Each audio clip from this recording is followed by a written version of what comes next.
Would you pray with me? Oh God, may the words of my mouth and the meditations of our hearts help us as we journey down this road of faith and love together. Amen. Some of us have been around the block a few times, some more than others. I can see by the look of some of you, a lot more than others, and that's all right. That's where we get experience. But it can make us a little cynical about things. I know that. It certainly does for me. We are like the writer of Ecclesiastes, many of us, who say again and again in that short book in the Bible, there is nothing new under the sun. So when you hear something new, it startles you. It wakes you up. It snaps you out of it. That's happened to me recently. I was watching a documentary on National Geographic. It was on the city-state of Singapore.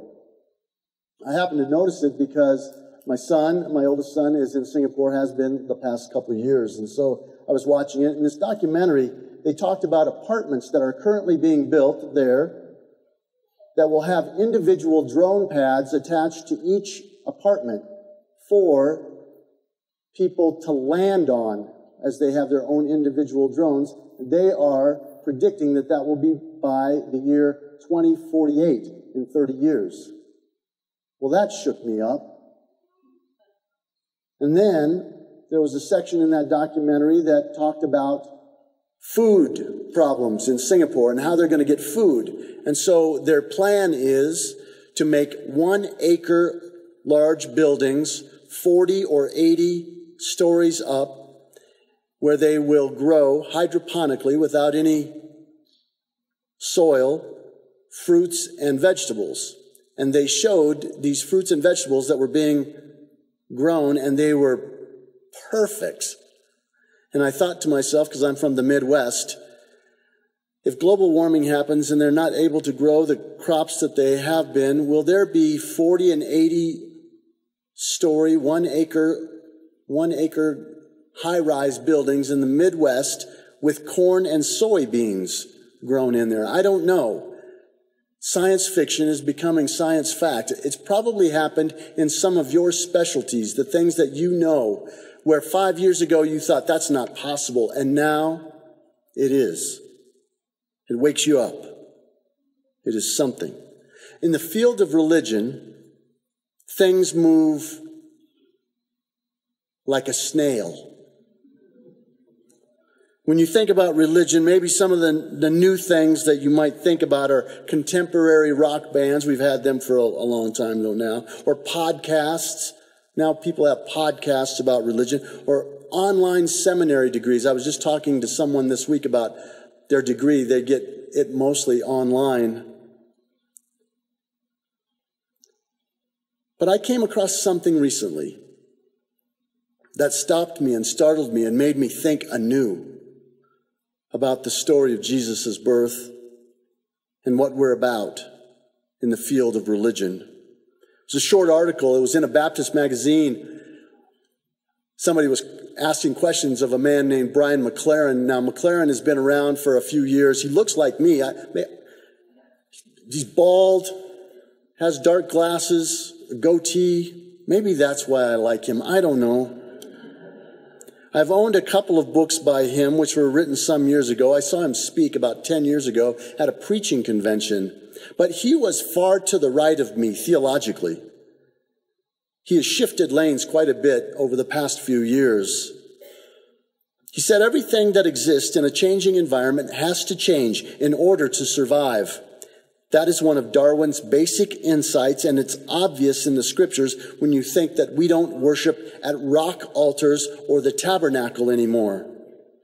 Change is inevitable in the spiritual life, he said, and in the life of congregations. He's deeply worried, though, that in our congregations and in the churches, too few of us will change enough, fast enough. And then he said this, churches forget why they are here. Churches forget why they are here. He said they think they're here to keep clergy employed, buildings open, donors happy. But if we go back to the life of Jesus and his teachings, he was modeling a way of life that was centered on love. And he sent his disciples out to form other disciples in that way. Now that's just plain evangelism, and that's been a message for a long, long time in the church. But then he said this, and this is what caught my attention. This is what startled me. It woke me up. It made me think, my God, that's right. Because he said, why we should be here is to form individuals and communities as agents of the love of Christ. Now, when I was growing up, there were television shows. Some of you will know them. Get Smart. Do you remember that? Agent Maxwell Smart. Then there was something called Mission Impossible. Didn't have Tom Cruise in it. Do you remember that show, some of you? There were other shows like that. They were agents, secret agents, spy agents. And I always thought that I'd like to be an agent like that. A secret agent, a super agent, a humble agent. I suspect there are different kinds of agents of love. As a pastor, as a person, you will come across them in your life. Agents of love. You know almost immediately if you are in the presence of one. Do you know any? Do you know any agents of love? I suspect that you do. When you're in their presence, things just seem to go okay. There's a calmness and a peace about it. Somehow there's something about it. On Tuesday, we hosted the Family Promise Christmas party. And I didn't know what, it was about 6:30 at night, and they brought in all the stuff. JD was here, he's the executive director, and then they have two people who are working with the families, Alyssa and Brickell, and they put out everything. And then the families came in. It was a donut party. I don't think there could be any better party than that. They had donuts and cupcakes and hot chocolate. And I thought, these people who help these Family Promise folks find a place to live are agents of love. And I went to see a member of our church last week. Her name is Diane. She is in hospice care. She may make it to Christmas, or maybe not. But we were talking about this sermon and what I was going to talk about on Sunday, and I told her I was talking about agents of love. And then we talked about how doctors and nurses are so often agents of love and care. And then she talked about a young woman who was caring for her, part of her hospice team. This young woman came to this country when she was 21. She was from Peru. She was in search of a better life. The young woman's father didn't want her to come, but she had a drive to do that, and so she came, and he supported her in that. And she came and got training, and now she helps people who are in the process of actively dying. And our church member, Diane, said this: this young woman has the kindest hands as she bathes me and clothes me. She mentioned it a couple of times. That young woman is an agent of love.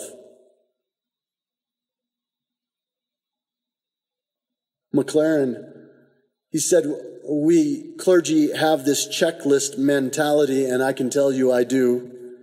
You got to have a call to worship in the bulletin. You got to have a bulletin. You got to have special music, and then a unison prayer, and then so forth and so on. You have to have certain paraments up at a certain time of the year. You have to have the right things done at the right time. These candles need to be lit, but not those. So on and so forth, and it's true. And he said, every once in a while, though, every once in a while, clergy, you have to go back. And you have to think about why you're doing certain things. And what if we start things from ground zero, try to figure out how through our worship, in our committee meetings, God help us, in the sermons that I write, in the day-to-day work that I do and we do for the church, What if we start with the idea, how will this help us become better agents of love? What if we started there? I don't have to tell you that that would change things. And it would be hard to do. There's a certain way we do things. We do it by rote. Lots of things we do by rote, all of us. This is what we've done. This is how we'll always do it. We all fall into it. But do we need to redesign things? To grasp hold of the vision of producing loving people? That's a question that is going to haunt me this year. The gospel writer said that the Word became flesh and lived among us. What was he trying to tell us? What was that gospel writer trying to tell us? The Word became flesh and lived among us.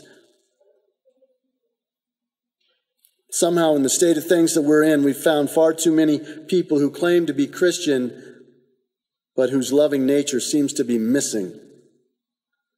And how did we get off track from that original story of Jesus being born and taken care of by Joseph and Mary, coming as a baby, living a life of love? I aim to rectify it as best as I can for me. The question I'm going to use this year, the question that I'm going to try to come back to again and again is this: is this activity, this event, this sermon, this letter, this article, this committee meeting, this time spent with others, helping people or me to be better agents of love? If it's not, then there'd better be a darn good reason to do what I'm doing. That's what I'm using as my guideline this year. I wonder what you will use. Amen.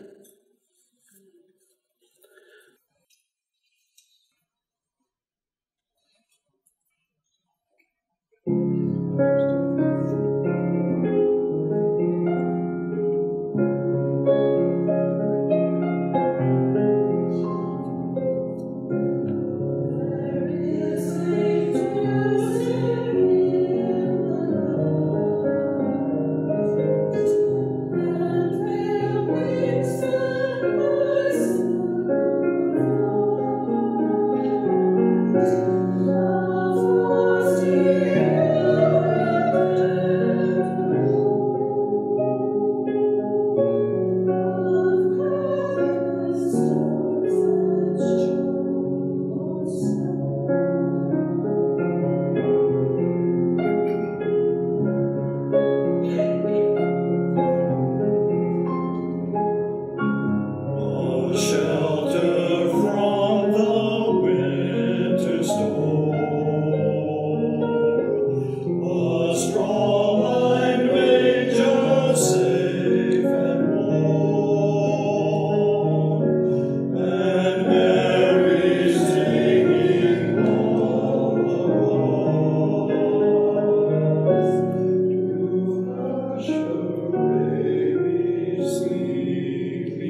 the stars are brightly shining.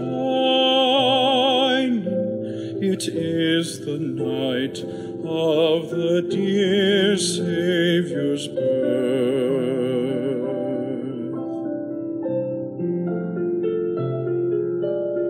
Long lay the world in sin and error pining, till he appeared and the soul felt its worth. A thrill of hope, the weary world rejoices, for yonder breaks the new and glorious morn. Fall on your knees, oh, hear the angel voices, oh, night divine, oh, night when Christ is born, oh, night divine,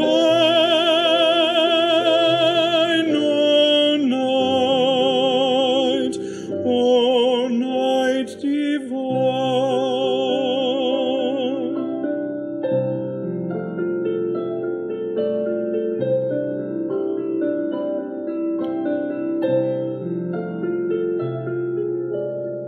Led by the light of a faith serenely beaming,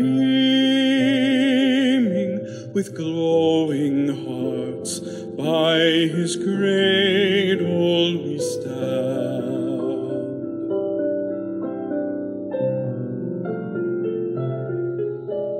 So led by light of a star sweetly gleaming,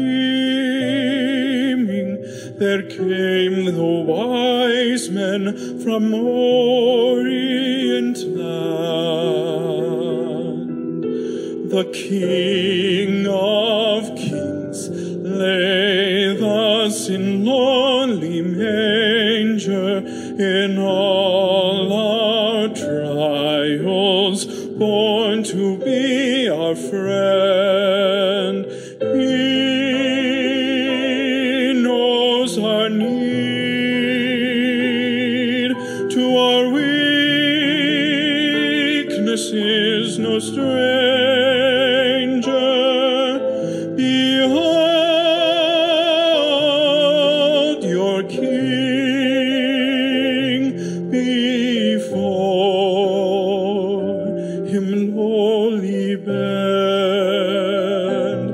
Behold your King, before him lowly bend.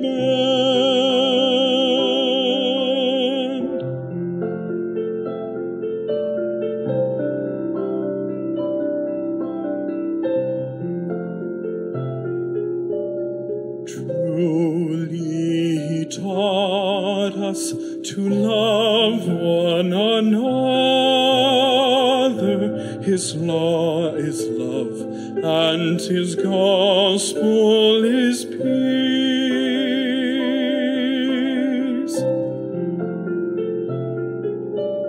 Chains shall he break, for the slave is our brother,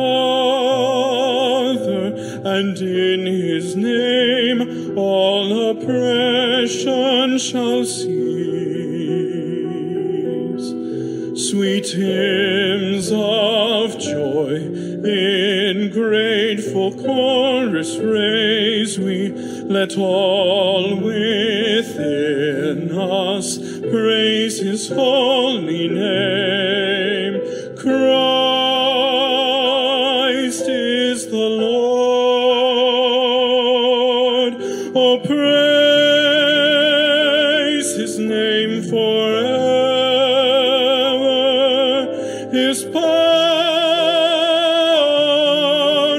and glory.